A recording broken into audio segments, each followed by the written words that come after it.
Pero ya está Reinaldo con nosotros. Jairo se quedó, dado que es el periodista económico de la mañana, y nada, me parecía piola que participe en la entrevista. Uno está tomando ahora más liviano lo de Duhovne porque por suerte hay datos de que está evolucionando bien, está ¿no? Bien, sí, pero ojalá que no tenga nada. Pero da la sensación de que ser ministro de Economía en general, ahora saquemos un poco las chicanas con Macri o del otro lado te pueden hacer con Cristina, pero en un país como Argentina no parece ser una tarea fácil, parece que ser como la tarea más compleja, y por eso todo el foco de atención está puesto en el ministro de Economía. Es el ministro más destacado del gobierno siempre.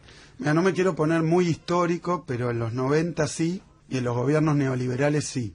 En el gobierno nuestro, cuando sube Néstor, dice: yo voy a ser mi propio ministro de Economía, como diciendo, después de los Caballos y todas esas figuras que eran un contrapoder, un poder adentro del poder, como diciendo: yo voy a tomar las decisiones las va a tomar el que le pusieron los votos. Hoy el problema que está teniendo para mí el cargo de ministro, que además Macri lo disolvió. ¿Se acuerdan que Macri asumió y disolvió el cargo de ministro? Como diciendo algo parecido, me parece, a lo de Néstor. Yo no necesito... Sí, no necesito un ministro de Economía tan pesado, tan importante. Bueno, Macri necesitaba, pero al final no encontró y se fue a buscar por el mundo y lo encontró a Lagarde. Porque vos fijate, y no estoy diciendo algo ni en joda ni una chicana, estoy diciendo, el presupuesto no termina de aparecer porque no lo cerraron en Washington. O sea que no lo estamos cerrando el presupuesto en el Parlamento, se está cerrando en Washington y se está cerrando con el Fondo Monetario Internacional. ¿Cuál es el ajuste que vamos a tener que hacer vos, yo y todos los que votamos un presidente pero ahora no decide? Y eso pasó en los 90, porque ustedes lo recordarán que era así, venía el capo del Fondo Monetario y le van a buscar en helicóptero, alfombra roja. ¿Querés que le vaya bien a Duhovne y por consiguiente al gobierno? Porque está esa discusión también, ¿no? Hay un sector de la oposición que quiere que al gobierno le vaya mal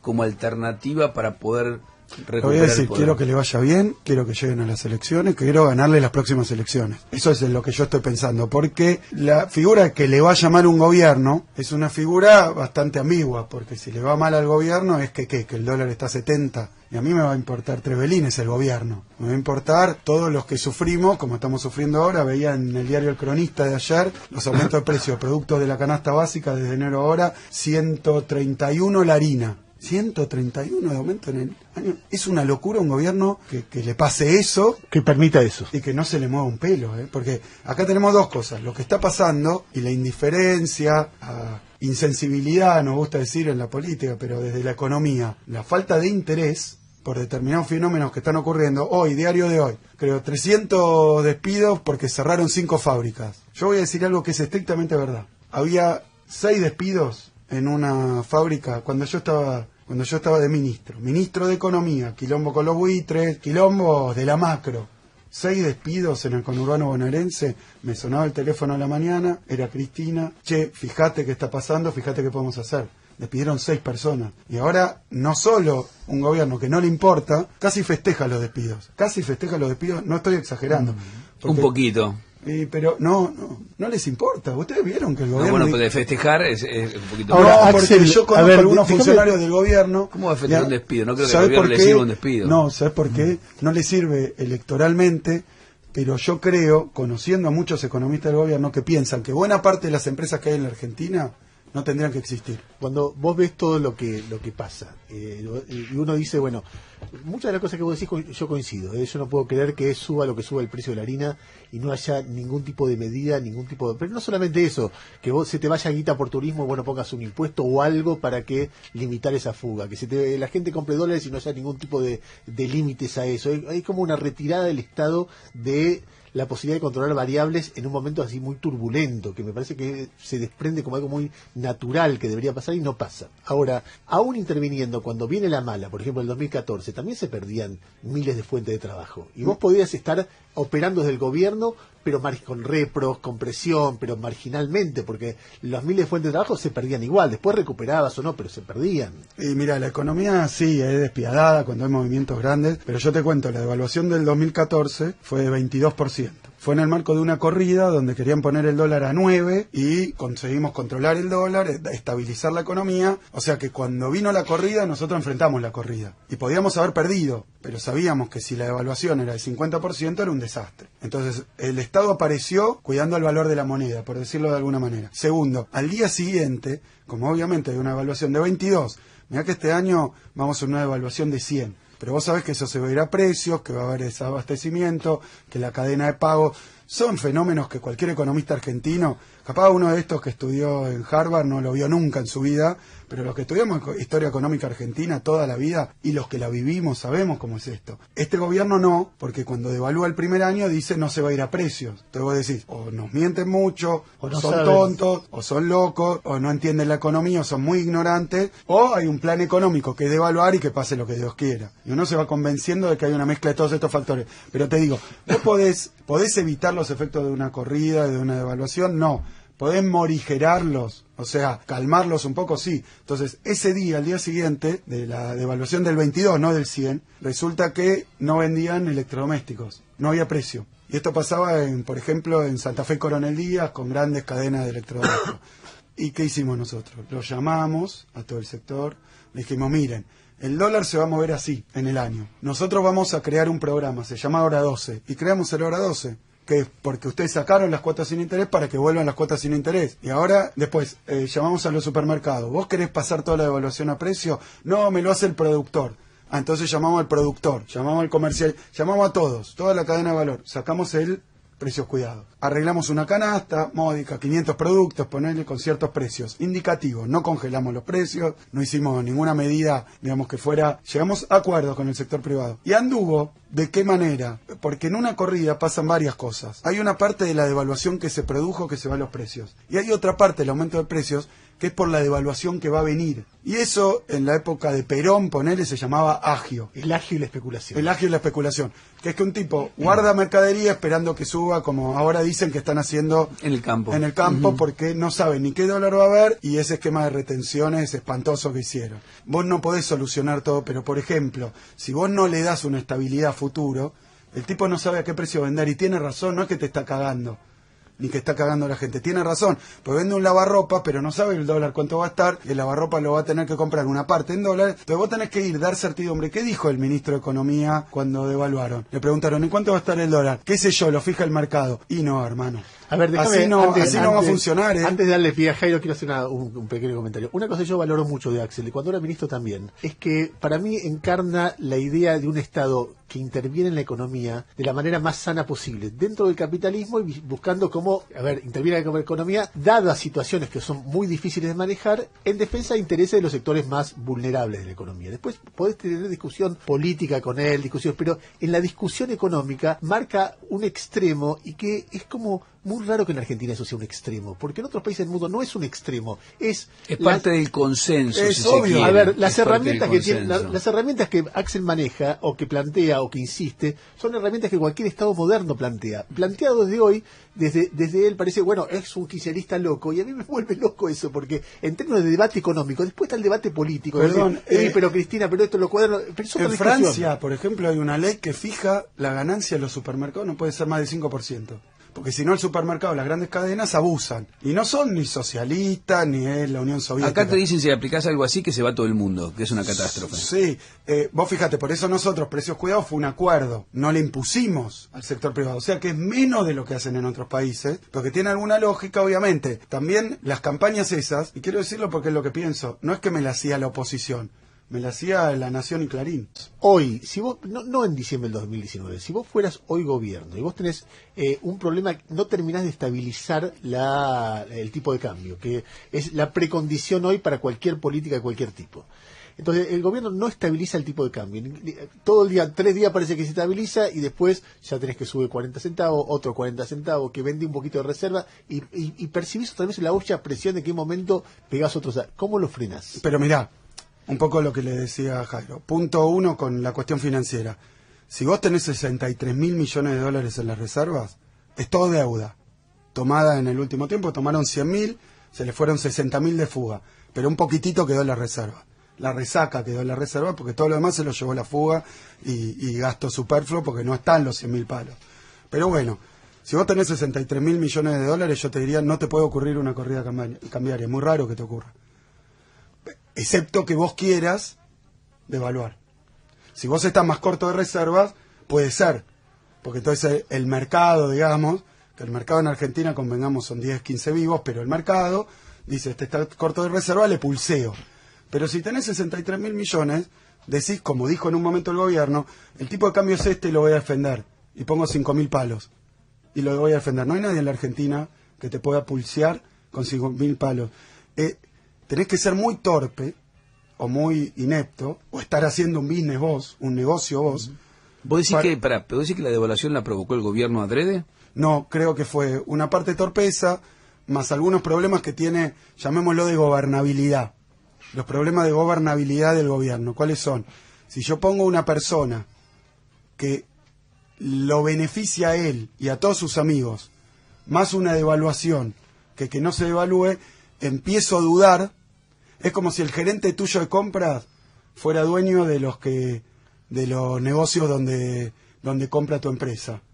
Y capaz que un día compras muy caro. ¿Y volverías a restringir la compra de dólares a niveles que estaban cuando ustedes se fueron? Depende de los niveles de reservas que vos tengas, depende de la situación de financiamiento internacional, depende si tenés los fondos buitres, depende. Yo lo que sí les puedo decir es, este gobierno tiene los objetivos antagónicos, inversos a los que teníamos nosotros. Yo creo que el objetivo de Macri no es que haya poco desempleo. ¿Qué dice él? ¿O qué te diría ideológicamente? Mira, primero vamos a darle mucha rentabilidad a las empresas. Se llama teoría del derrame. Sí. Cuando tengan un montón de guita van a invertir y van a dar empleo. ¿En qué ramas? Y textil en Argentina no va. Juguetes no va. Tienen que reconvertirse a cervecería artesanal, fábrica de dron, no sé qué cosa. Tienen que reconvertirse. Yo creo que ellos piensan que buena parte de la industria argentina está mal y no se le mueve un pelo si cierra todo eso. Lo estamos viendo, porque hay medidas que si no son inexplicables. Abrir las importaciones como la abrieron, es criminal para nuestra industria y no tiene nada que ver con la pesada herencia.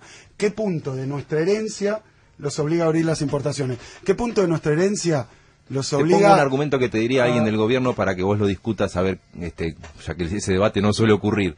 Te diría, vos le mantenés las importaciones cerradas y subsidiás que haya 300.000 puestos de trabajo textiles y 40 millones pagan la ropa cara. Eso te diría alguien del gobierno, en la respuesta a por qué abrieron las importaciones. ¿Vos qué le dirías ante eso? No, mi respuesta es que tengo razón entonces, no les importa la industria argentina. ¿Querés que sea más barata? No, pero podría decirte que le importa el salario del trabajador. Perdón, ponele línea de crédito.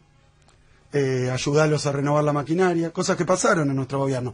Estaba terminada la etapa de reindustrialización después de la dictadura de los 90. No, faltaba un montón. Estaba encaminada, sí.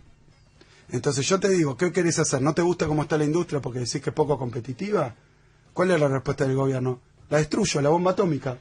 Axel, ¿cuál sería mi respuesta? Entonces, de objetivos te digo, mis políticas: empleo, salario, industria. Son objetivos de nuestro gobierno. Clase media. Yo creo que este gobierno, el principal estafado de este gobierno, la principal víctima es la clase media, porque para los sectores populares han conservado, sea por conveniencia, por necesidad, por miedo, han conservado los programas de... Igual es un reconocimiento eso, decir a los sectores populares han conservado los programas. Sí, los devaluaron bastante, ahora le van a poner un refuerzo, no va a alcanzar para la inflación. A ver, déjame decirte una cosa, porque pero por eso, es de objetivo, quiero sintetizar, no que me esté escapando. Yo no te puedo dar una lista de medidas, porque depende cuántas reservas, cómo esté la deuda, y haremos lo mejor posible con estos objetivos. ¿Y el acuerdo con el fondo lo voltearías?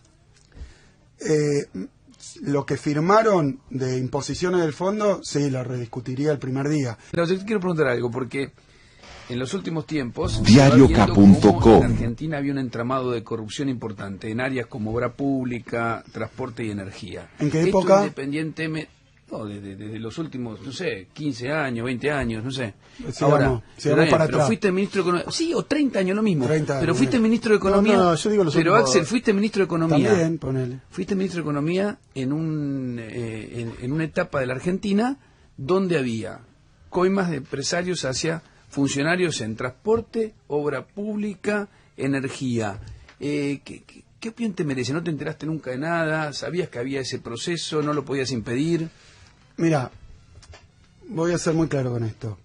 La corrupción, que es un fenómeno que, como vos decís, en el caso de la obra pública, yo no te voy a exagerar, el caso más resonado que me acuerdo, siendo pibe, de corrupción en la obra pública, se llama Cloaca de Rousselot.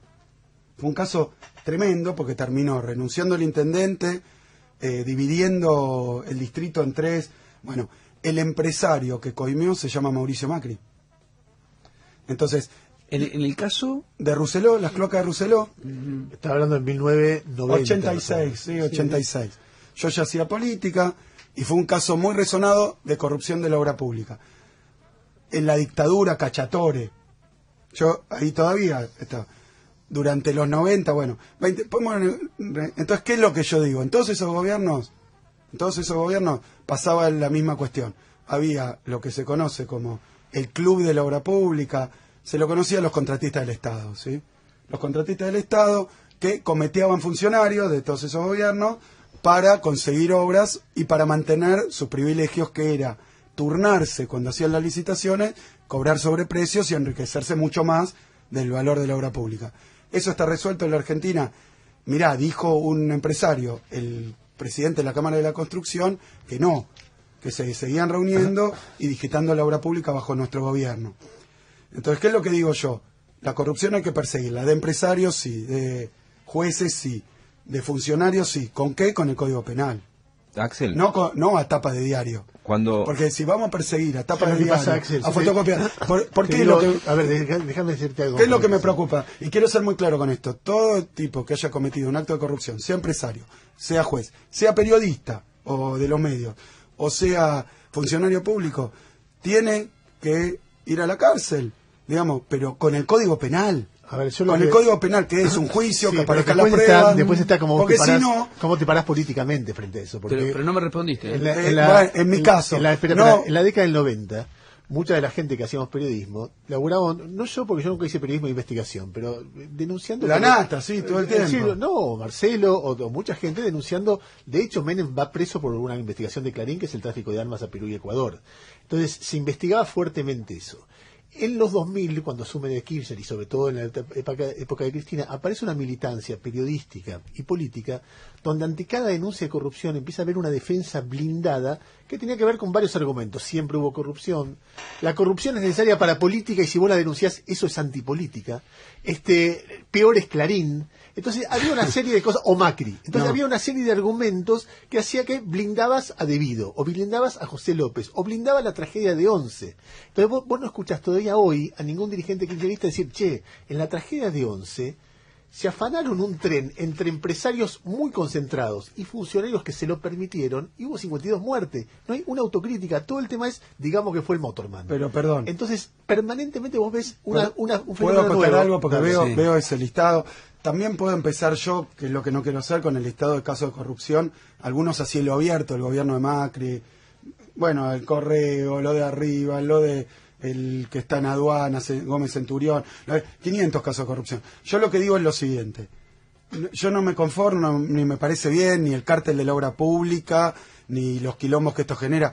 Lo que sí digo es, vamos a terminar con la corrupción en la Argentina, queremos mejorar con la corrupción de la Argentina, hagámoslo bien. Porque una de las cosas que estamos viendo, o que observo yo, es que también se puede usar esa cuestión políticamente. Entonces, yo decirte toda la corrupción de Macri, ellos decir toda la corrupción que ellos acusan del kirchnerismo, y yo también, porque no lo tengo probado. Entonces, ¿qué es lo que digo? Para lo de Macri, yo digo, Macri tiene que ir en cana hoy, porque Wagner, el de la Cámara Argentina de la Construcción, lo acusó incluye, de estar lo en una incluye. mesa. Bueno, a Macri no lo citan, al papá tampoco, a Calcaterra va como un señor y se va bárbaro, y a otro lo mandan en cana en 2 minutos, lo hacen confesar, vaya a saber qué, todos dicen que hay que revisar ese proceso, porque la fotocopia, o sea que han hecho una payasada con Ahora, algo que Axel, puede servir para perseguir la corrupción. Yo quiero que se persiga la corrupción con el Código Penal, con jueces que sean honestos, y para mí es el fin de la cuestión, que se ha hecho en la Argentina, que los jueces están incuestionados, no. Axel, cuando Que los vos- gobiernos están incuestionados, no. O sea que yo opino que esto hay que hacerlo y es más urgente que nunca, porque si no se convierte en lo otro. Si no usamos la corrupción para tirárnosla por la cabeza y nadie discute que no todos los gobiernos son iguales. Con uno te cagas de hambre, con el otro no. Con uno pagas el alquiler, con el otro no. Con uno pagas la luz, con el otro no. Y terminamos discutiendo quién es el más corrupto, Ahora, Axel, yo tengo- lo cual ninguno tendría que ser corrupto y esto es un tema que hay que arreglar. Volviendo a la economía. El otro día estuvo acá Pablo Garchunov. Él decía que... Gran docente. Sí, y estuvo docente igual que vos, apasionado, era difícil interrumpirlo que yo. Y decía, lo que yo le recrimino más al kirchnerismo es que tuvo una oportunidad muy grande y la desaprovechó. Un ingreso de divisas fenomenal por la devaluación, por la soja, y terminamos con todos los superávit se transformaron en déficit y todo terminó estructuralmente muy cerradito y muy ahogado. Y él dice, si en el 2005-2006 había que ir un poquito más lento, no mucho, un poquito más lento, y Kirchner aceleró por razones políticas, por conflicto con sectores de poder, lo que sea, aceleró y agotó el motor. Y entonces le hace esa gran recriminación que después vos decís, bueno, sobre las nuevas condiciones yo te peleo el salario, te peleo el empleo, te peleo los precios, te peleo todo eso, pero el kirchnerismo generó condiciones que te puso débil como país. ¿Vos coincidís con ese diagnóstico? No, y lo escuché en tiempo real porque me acuerdo que había todo un sector que habían sido relativamente afines o por lo menos no opositores a la primera etapa de economistas que venían con la idea de que la economía estaba recalentada y que había que reducir el ritmo. Mi respuesta es, creo que ahí teníamos más de 2 dígitos de desempleo, quiero decir, más de 10% de desempleo. Yo no veo recalentamiento, me parece una equivocación. Y no teníamos un salario recuperado. No lo veo. Después, al final del gobierno, llegamos a 6% de desempleo. Eso es casi pleno empleo en la Argentina. No teníamos esos valores desde hace un montón. Creo que desde los 80. Principios de los 90 puede ser. Y ahí podría haberse dado una discusión de el salario, el tipo de cambio, la tasa de interés. Pero el mundo estaba más complicado. A partir de 2008, el mundo, esto que dice Macri tiene razón. Yo le doy la razón a Macri con que a partir de 2008... el mundo, Lehman Brothers, empieza a cambiar el mundo. Primero explota lo financiero, crisis en Estados Unidos, crisis en Europa, y tampoco creo, más entre economistas, ¿no? Nos quedamos sin divisas porque nos industrializamos demasiado, que es algo que pasaba en las décadas de la industrialización argentina, se llamaba stop and go, la economía para y sigue, estrangulamiento del sector externo. Yo no creo. A mí me parece que lo principal que pasó ahí es que nos quedamos con un déficit energético, que había que solucionar ese déficit energético, que era muy complicado porque la única forma de solucionarlo era reestatizar una parte de YPF, que se hizo.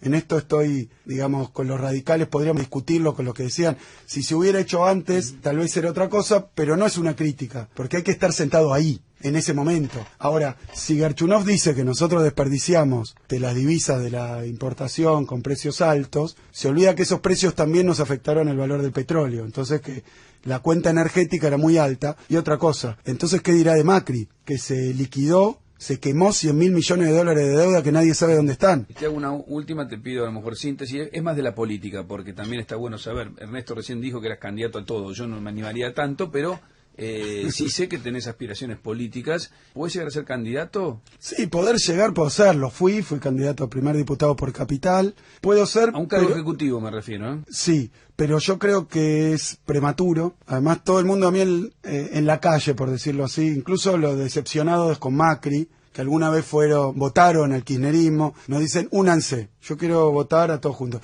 Y la verdad que las ¿Únanse qué se refiere? ¿El peronismo te dicen? El peronismo con algún sector del radicalismo, con algún sector más de izquierda, del socialismo. Únanse toda la oposición, hagan un frente opositor, yo lo descifro así, Parece imposible igual, ¿no? Lo traduzco, pero para contestarte en claro, yo creo que hoy lo de las candidaturas, y no estoy criticando a ningún compañero que se quiera presentar, yo no tengo necesidad ni interés, yo estoy trabajando en esa unidad de la oposición, en un frente opositor.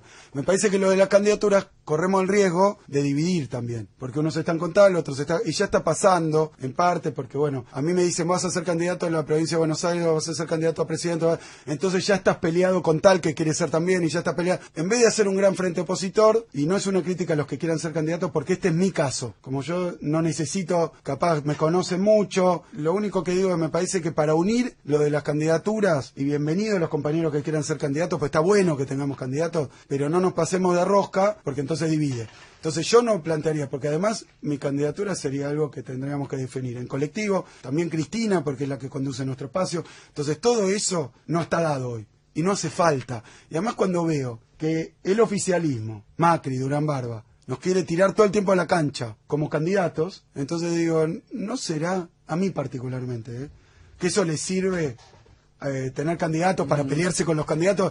¿Y quién te dice para sacar un carpetazo falso, en mi caso absolutamente falso, y entonces bajar un candidato? Lo hicieron con Evo. Vos tenés una mansión en Uruguay. Sí, es una mansión rara porque vale $70.000, pero no vale ni un depósito en el banco de alguna. Bueno, pero algunos exministros no tienen ranchitos, es un rancho vergonzoso, un rancho pedorro, digamos. Uno ve eso y bueno, lo compré siendo profe. Y me gusta así, a mí me gusta así. Yo siempre me joden, cuando hay dos parrillas voy a la más barata. Pero cuando ibas Pero a... es porque me gusta lo popular. Iba a qué sé comer yo. asado a los de otro Seré, ministro, ¿no? seré En una peronista. el año pasado, Seré peronista. enero, en una playita de 2x2 en Uruguay, que es divina, que es Santa Ana, estaba Van der Koy, estaba yo y estaba Axel Kicillof. Uy, mamita, las discusiones. No pasó nada, no pasó nada. Bueno, Un cóctel explosivo. Total. Sí, Axel pero no Kicillof. es Punta del Este, convengamos. Axel No, la verdad Kicillof en el pase entre Ernesto y yo, la participación de Jairo Straquia, por supuesto. Gracias por venir, Axel. No, gracias a ustedes. Seguir trabajando en armar esa oposición, que sea oposición. Me preguntaba, va a ser difícil, el que no quiera hacer oposición o no se anime, no puede formar parte de esto. No para. Buen programa, Rey. Gracias. Gracias, Che.